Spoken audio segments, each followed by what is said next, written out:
Assalamualaikum warahmatullahi wabarakatuh. Ustadz, bagaimana hukum membaca basmalah sebelum wudhu pada saat di WC? Terima kasih. Wassalamualaikum warahmatullahi wabarakatuh. Para jamaah yang dimuliakan oleh Allah Subhanahu wa Ta'ala,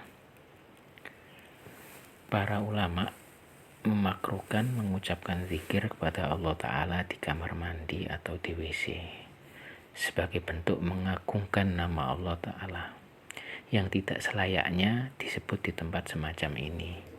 Imam Nawawi menyatakan dimakruhkan berzikir dan berbicara ketika buang hajat baik di dalam ruangan maupun di luar ruangan, kecuali karena keadaan terpaksa.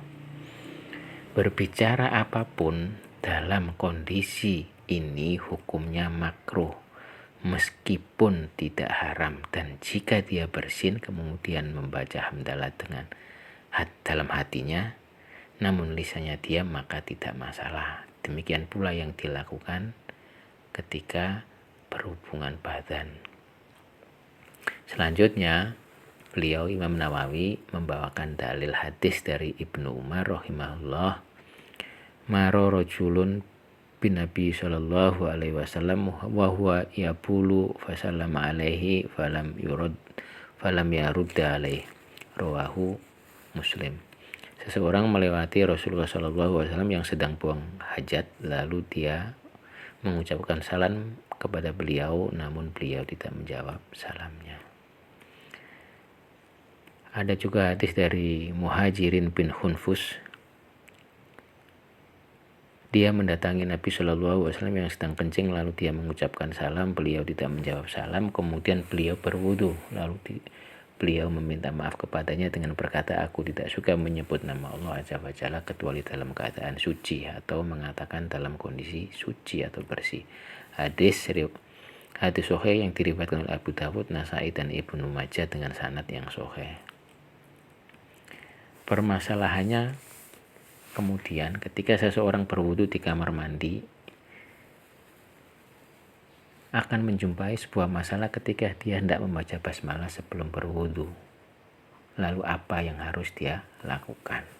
Ini ada dua pendapat terkait dengan membaca basmalah atau tasmiyah atau basmalah bismillah sebelum wudu ketika dilakukan di WC atau toilet atau kamar mandi. Yang pertama berpendapat membaca basmalah dengan diucapkan. Jadi boleh ketika wudu membaca basmalah dengan diucapkan atau dikeraskan dengan lisan. Imam Ibnu Bas menjelaskan boleh berwudu di dalam kamar mandi jika butuh melakukan hal itu. Tetap membaca basmalah di awal wudu, dia ucapkan bismillah. Karena membaca basmalah hukumnya wajib menurut sebagian ulama dan sunnah muakkad menurut mayoritas ulama. Karena itu orang ini tetap disyariatkan membaca basmalah dan statusnya tidak makruh karena hukum makruh itu hilang ketika ada kebutuhan untuk membaca basmalah. Sementara kita diperintahkan untuk membaca basmalah ketika mengawali wudu. Maka dia harus membaca basmalah dan menyempurnakan wudunya. Hal yang sama juga difatwakan dalam Komite Fatwa Ulama Saudi, makruh mengucapkan nama Allah di dalam kamar mandi yang digunakan untuk buang hajat sebagai bentuk mensucikan dan memuliakan nama Allah. Namun disyariatkan membaca basmalah ketika mengawali wudu karena basmalah hukumnya wajib ketika ingat menurut sekelompok ulama. Untuk memudahkan kita dalam memahami permasalahan ini, diperlukan memahami sebuah kaidah dalam ilmu fikih terkait hukum larangan, baik larangan maupun makruh. Baik haram maupun makruh. Sesuatu yang hukumnya haram bisa menjadi mubah jika dalam kondisi darurat, dan sesuatu yang hukumnya makruh bisa menjadi mubah jika ada hujah, ada hajat atau kebutuhan.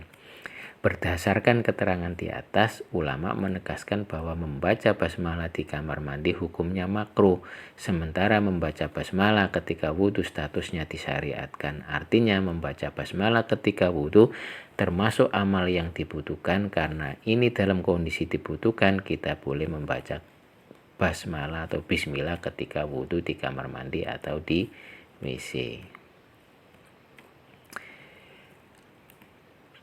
Sedangkan hal ini juga diperkuat oleh Syekh Shaleh Al Fauzan. Beliau ketika ditanya apa hukum atau pendapat terkuat mengenai ucapan basmalah saat mulai wudhu, bagaimana kita mengucap basmalah sedang kita berwudhu di toilet? Jawab beliau, mengucapkan bismillah saat wudhu telah disebutkan dalam beberapa hadis, walaupun hadisnya lemah, akan tetapi jalur-jalur yang saling menguatkan satu dan lainnya. Hadis yang dimaksud adalah hadis Nabi Shallallahu Alaihi Wasallam yang berbunyi la wudu'a liman lam yadkurismallahi alaih. Tidak ada wudhu bagi yang tidak menyebut nama Allah. Berdasarkan hadis ini, Imam Ahmad berpendapat bahwa membaca basmalah termasuk wajib wudhu jika hadisnya sahih. Artinya jika ditinggalkan dengan sengaja batalah wudhunya, namun jika ditinggalkan karena lupa atau karena jahil maka wudhunya sah. Sedangkan jumhur mayoritas ulama berpendapat bahwa mengucapkan bismillah hanyalah sunnah. Jumhur menyatakan bahwa hukum mengucapkan bismillah sebelum wudhu hanyalah sunnah, bukan wajib. Jumhur menganggap bahwa makna la wudhu'a, tidak ada wudhu, hanya menunjukkan penafian kesempurnaan, bukan menyatakan wudhunya tidak sah. Jumhur menafsirkan hadis seperti itu. Kemudian yang kedua, membaca basmalah dalam hati tanpa menggerakkan lisan. Apabila seseorang berada di kamar mandi, maka dia cukup membaca bismillah dalam hati dan tidak perlu diucapkan dalam lisan. Alasannya karena hadis yang menerangkan wajibnya membaca bismillah sebelum wudhu tidaklah kuat, sebagaimana yang dinyatakan oleh Imam Ahmad, jika dia bersin maka baca hamdalah dalam hati. Dari beberapa keterangan Imam Ahmad ini disimpulkan bahwa membaca basmalah dalam hati. Sebagaimana Imam Ahmad mengatakan bacaan bismillah ketika wudhu tidaklah sahih sama sekali dari Nabi Shallallahu Alaihi Wasallam. Demikian pula pendapat ini sama dengan, inilah pendapatnya Imam Ahmad yang banyak dijadikan hujah oleh para ulama belakangan. Sedangkan mengucapkan bismillah di toilet yang tidak ada lagi tersisa najis, tempat tersebut hanyalah tempat menunaikan hajat, kemudian najis yang ada dibersihkan dengan air sehingga hilang dan tidak tersisa, maka hal ini tidak termasuk dalam istilah al-kunfu bil khusus. Kedua istilah tersebut adalah untuk tempat yang masih terdapat najis dan tidak hilang. Adapun toilet yang zaman sekarang atau saat ini, maka itu jelas berbeda. Najis yang ada yaitu kencing dan kotoran manusia pada toilet saat ini langsung bisa hilang setelah disiram dengan air, sehingga tidak tersisa apa-apa, sehingga boleh saja mengucapkan bismillah ketika wudhu meskipun di toilet. Ini pendapat yang menyatakan bahwa boleh membaca basmalah ketika di toilet. Jadi bisa disimpulkan ada dua pendapat. Yang pertama, boleh membaca dengan lisan, yang satunya tetap membaca tetapi di dalam hati. Kalau menurut saya secara pribadi untuk lebih hati-hatinya, maka pendapat yang kedua yang saya anut yaitu tetap membaca basmalah tetapi di dalam hati. Demikian yang bisa saya sampaikan. Mudah-mudahan bermanfaat.